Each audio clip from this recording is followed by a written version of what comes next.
Hello everyone, you're watching Times Recap, where we recap movies and shows in 15 minutes. Today we're gonna recap a disaster apocalyptic movie with the name Greenland that has Gerard Butler and Marina Baccarin starring in it. I should warn you of the spoilers ahead. With that being said, relax and let's watch the recap. Construction is happening somewhere in the city. Two men are seen having a banter. One of them, who used to be a Spartan in his previous life, is a construction worker now. He has worked on his anger but is frustrated for this once about some delays that have caused stalling. Moments later, he's driving his car, listening to the radio about a comet that will fly by close to the earth. He arrives at a suburban neighborhood and walks up to a house, reluctant to go in. He enters the room where a woman is seen on the treadmill. That's Allie, his wife. They have an awkward conversation regarding their child Nathan and his upcoming birthday party. The son arrives and is excited to see him. They go to his room and talk about a drawing he made of the coming comet named Clark. As they're laying on the bed, it's revealed that the boy is diabetic. We also learn here that John and Allie might get separated. Next morning, John is seen cleaning the grill for the upcoming party, till Allie walks in and tells him that he needs to go to the store to pick up a few things. He takes his son with him, and while still at the parking lot, everyone is seen looking up at the sky. We are shown a comet that is approaching. Inside the store as they are shopping, John gets a presidential alert on his phone and then an automated call. No one else in the store is getting the same alert. He's informed that along with his wife and his son, he is chosen for an emergency shelter relocation. The same alert is shown in the house TV, but Allie doesn't see it. John quickly leaves the store with his son. As they're driving home, he sees military vehicles and planes going the other way. They arrive home and people too have gathered for the party. John goes to talk to Allie in the kitchen and asks her if she got the same alert. She dismisses him, thinking it's just a prank, but he tells her about the military is on the way. Both of them come back to the living room where everyone is watching the news, expecting to see a part of the comet hitting the Atlantic Ocean. An image of the fragment is shown on the TV screen and the kids start counting down. When they count down to 1, waiting to see a splash in the ocean, nothing happens for a moment. There's a brief earthquake and John walks out of the house to see a flock of birds flying away, when suddenly a massive shockwave hits him over that is felt inside too. He comes back to everyone who are now scared and still listening to the news. The news reporter announces that a piece has impacted a city in Florida with a shockwave that was felt for thousands of miles. The city was completely annihilated. As an orbital shot of the comet hitting is being shown on the news, the people wonder if more pieces will hit the planet. John gets another presidential alert. The call plays on both his phone and TV, so now everyone can see what the message says. The message states that John cannot take anyone else to the shelter except for his family. After that, he gets a security code to enter the plane on his phone. The others leave in a panic. John and Allie are packing, worried if they'll have enough insulin for the boy. Allie is making sandwiches, and very soon they pull out of their driveway. They see that none of their friends have gotten the same call. Brokies. One of them tells the family that the news is reporting for a huge piece of the comet called Planet Killer that will hit the earth in 2 days. As they're leaving, another neighbor runs to them begging to take their daughter. John refuses and they drive off, arguing in the car that even if they did take her, she might have been turned down at the military.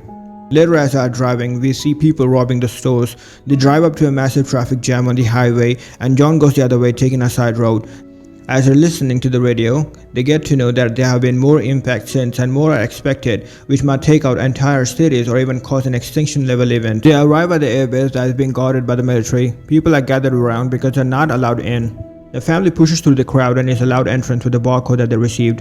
Once inside, they're given wristbands for personal identification and are told to move all the things into one smaller bag. Suddenly, they realize insulin for Nathan is missing, so John goes to retrieve it from the car. Allie goes to tell the soldiers about her husband but tells him about the boy's diabetes and causes a problem. She gets taken to the superior officer that informs her that someone with a chronic condition cannot be taken on the plane. That's nonsense. Are you telling me this guy got called by the president? That president did not know about the boy's diabetes? Makes no sense. Anywho, so Allie tries to reason with her but she gets turned down. She and her son gets escorted away out of the base. Meanwhile, John comes back and is headed towards the plane looking for Allie and his son. John boards one of the plane that's about to take off and tries to reach Allie but cannot. One of the passengers there sees the incident and tells him about the rules regarding the chronic illnesses. John panics and wants to leave the plane now. Suddenly, the base gets breached and the people start shooting towards the military. The plane that John was exiting incurs damage to leak out fuel, so he tells everyone to get out and run away. The plane explodes and causes a chain reaction. John finds out about his family being rejected as the two of them are already back at the car. Nathan is already low on the insulin. The chaos in front of the base continues, so John takes a while to get back at the car too.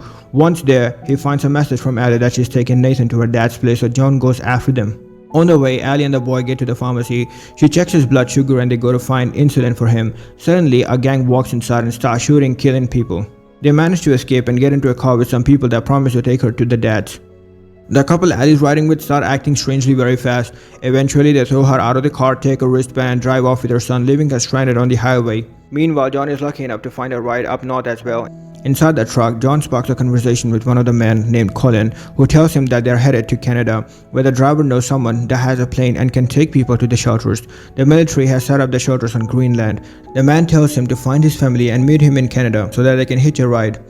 Another one of the people in the truck eyes John's wristband and demands that John give it to him, but when he refuses, a huge fight unfolds. The fighting causes the truck to swirl and crash, throwing the people from the back out. The fighting continues regardless and John ends up killing the guy. Colin dies in the crash. In the meantime, Ali gets another ride towards the base where people took Nathan. He is seen still riding with them. They get to the base. At the first stop, as they're showing the wristbands, the boy tells the soldier that those people are not his parents, and the soldier gets them escorted away, taking him inside. Later, Ali gets there too and tries to find him.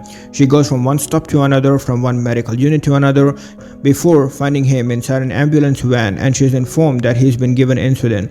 The nurse assures off to get her to her father's city and that she will stock her with medicine for Nathan. John breaks into a house for some water and some food. He checks the news immediately, only to see that the main impact is expected in just under 24 hours. He finds the keys to the family's car and takes it, getting to Ali's dad fast. He finds Ali's dad playing cards with his friends and asks if Ali got there. Meanwhile, the two of them arrive at a gas station and call the house. So John and her father go to pick them up and we see the family being reunited again. All of them get back to the house and see that the information that John got about the shelters was true. So he convinces Ali that they should go to Canada and try their luck, so they prepare for a journey there. Unfortunately, they cannot convince Ali's dad to join them. Suddenly, a giant piece of comet falls nearby and prompts them to go immediately. Ali's father gives John a gun and says his goodbye, staying behind as they drive away. John and Ali reconnect during the drive and promise to stay together. They get stopped along the road when suddenly debris from the comet starts falling all around them. John drives out of the line of the cars, but the fragments are falling everywhere. Ali gets in the back to cover Nathan while John tries to find shelter. They are able to find shelter under a bridge where others are hiding as well. John sees a man caught in the fire and goes to rescue him from the car. Later that night, they continue the journey and pass into Canada while searching for the airport. They listen to the radio and discover that they have very little time before the biggest part of the comet hits the earth and destroys more than 75% of all that remains. As they drive, they see one plane in the air and another almost taking off, so they chase after the second one. John stops the plane by driving right in front of it. The pilot is reluctant to take them in since he is already at full capacity, but they succeed in convincing him. John dreams of better times in the plane, and when he wakes up, they are approaching Greenland. The place seems unaffected by the comet until a moment later, a fragment impacts the water and creates a shockwave that hits the plane. But the engines are failing and the pilots are trying to keep the plane in the air. They glide through the air, landing smoothly, but hit the glacier on the way. The pilots get killed because of the impact, and John could do nothing about it. He sees a military plane landing a mile away, so he shows the people from the plane there, and when they arrive, a military truck takes them in and gets them to the shelter. As they're going inside, the planet killer hits. The impact will reach them in a matter of minutes, and the people are still getting in. Once inside, they brace for the impact, and the flashback is seen of their previous life, when they were happy together. 9 months later, the planet is seen to be one desolated place with cities ruined completely. A radio signal is searching for survivors and establishes a connection, informing the receiving end that the dust has settled and there is no radiation. The hatches of the shelter open and reveal that the family is still alive, facing the ruin of the planet. As the Earth is seen from the space, radio signals communicate all around the globe. There are people still alive everywhere on the planet. And that, my dear friends, brings us to the end of the recap of the movie Greenland. Until next time, take care.